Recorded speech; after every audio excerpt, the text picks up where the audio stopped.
thousands of explosives in fields and forests, contaminated water and soil, flora and fauna destroyed. This is just another side of Russia's devastating war against Ukraine.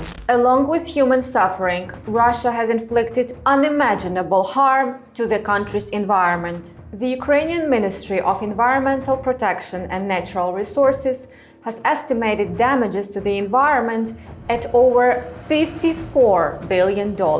Ukrainian experts and officials are calling it ecocide. But what is ecocide, and can Russia be held accountable for its large-scale environmental crimes in Ukraine? My name is Iryna Matviyishyn, I'm a reporter at the Kyiv Independent, and I'm here to talk about Russia's ecocide in Ukraine.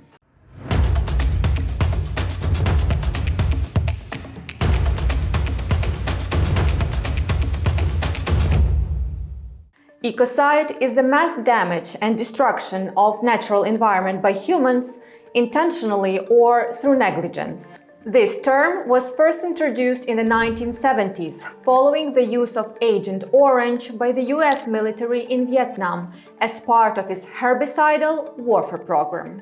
The use of the substance led to devastating defoliation, contamination of soil, water, and ecosystems, and numerous risks to human health. Ever since, ecocide has been labeled a crime in only 10 countries, including Ukraine and Russia.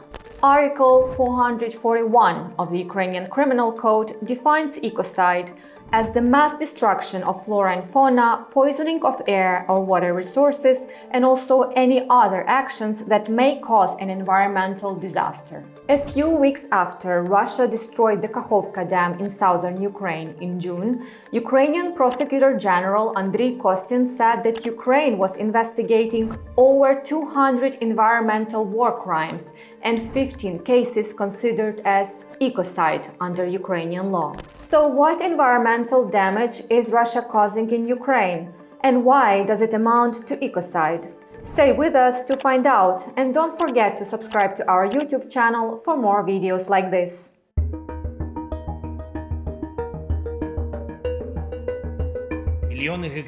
Millions of hectares of forest have been burned by shelling. Almost 200,000 hectares of our land are contaminated with unexploded mines and shells. Dozens of coal mines are flooded, including the mine in which an underground nuclear test explosion was carried out in 1979. Since day one of the Russian full-scale invasion, nature has been a victim of every attack and battle on Ukrainian soil. The exact toll of this war on the environment is still impossible to calculate, as hostilities are ongoing and roughly 20% of Ukrainian territory is currently occupied by Russia. But estimates by Ukrainian ecology experts and officials are already shocking. Ukraine is the most landmine contaminated country in the world. Russians have mined 1/3 of our territory, which is equivalent of combined area of the Czech Republic and Austria.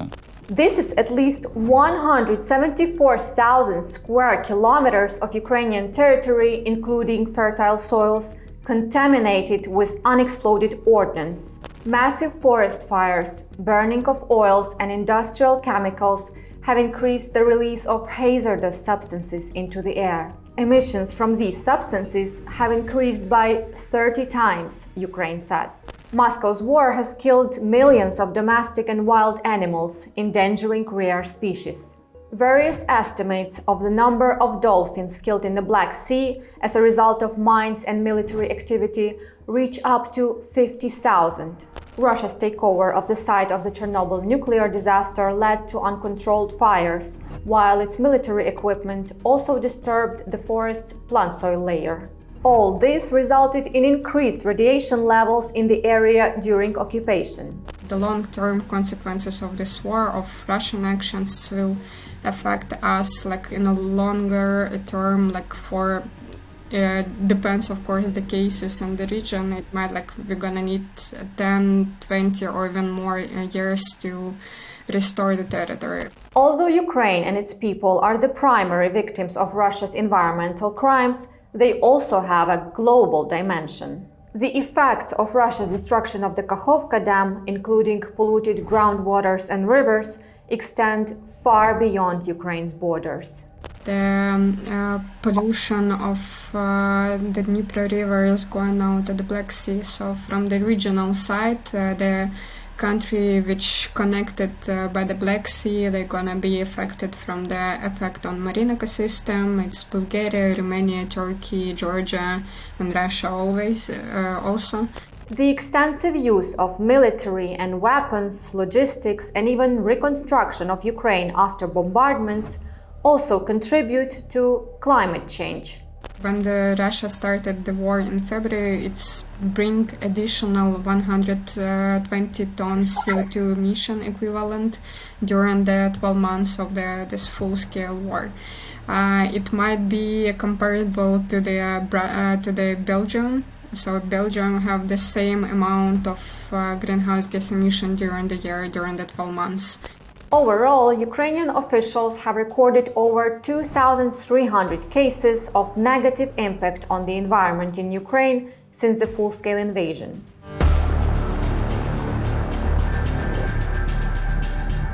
These cases are not just a normal side effect of war, as some might think. Independent experts convened by the Stop Ecocide Foundation describe ecocide as unlawful or wanton acts committed with knowledge that will likely inflict severe, widespread, or long-term environmental damage. Throughout this invasion, Russia has ignored safety regulations and warnings regarding the environment. It has deliberately destroyed over 35 oil depots and several industrial facilities like the massive Azovstal metallurgical plant. Ecocide and environmental destruction is a form of warfare. When Russia blew up the Kakhovka Dam, it caused a humanitarian and ecological catastrophe in Ukraine's south and posed a threat at Zaporizhzhia nuclear power plant, the largest nuclear plant in Europe. It is unlikely that Russians did not realize the potential consequences of flooding dozens of settlements that killed people and animals, polluted waters and soils with chemicals, and destroyed natural reserves. This act of ecocide finally drew more global attention to Russia's crimes against the environment in Ukraine. But seeking justice for crimes like ecocide is another story.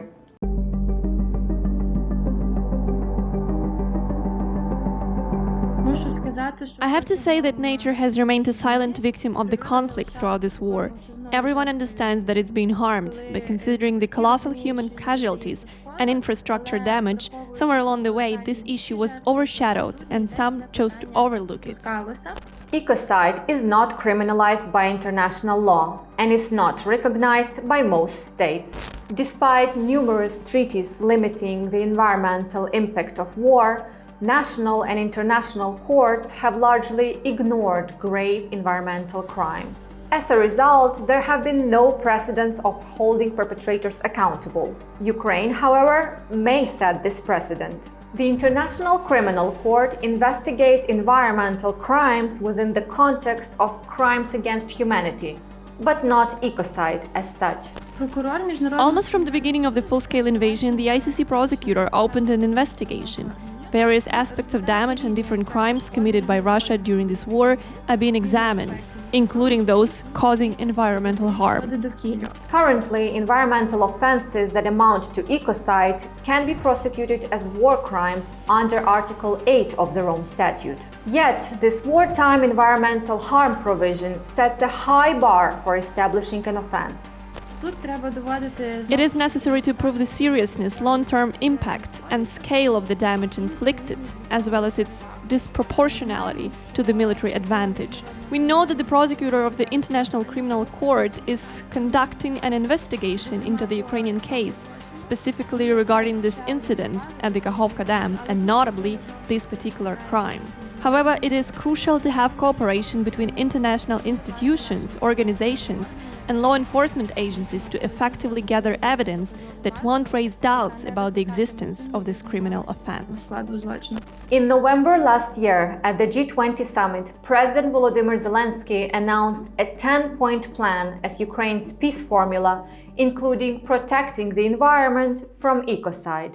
After the Kakhovka Dam destruction, the President's office convened the International Working Group on the Environmental Consequences of War. They have been assessing the environmental impact of war and environmental restoration, but also mechanisms of bringing Russia to justice, including compensation. Justice takes time, but with each day that passes, Russia's war is ruining Ukraine's nature on a massive scale. That's why experts say the time is now for the international community to fill the gaps in environmental legislation and make ecocide a crime.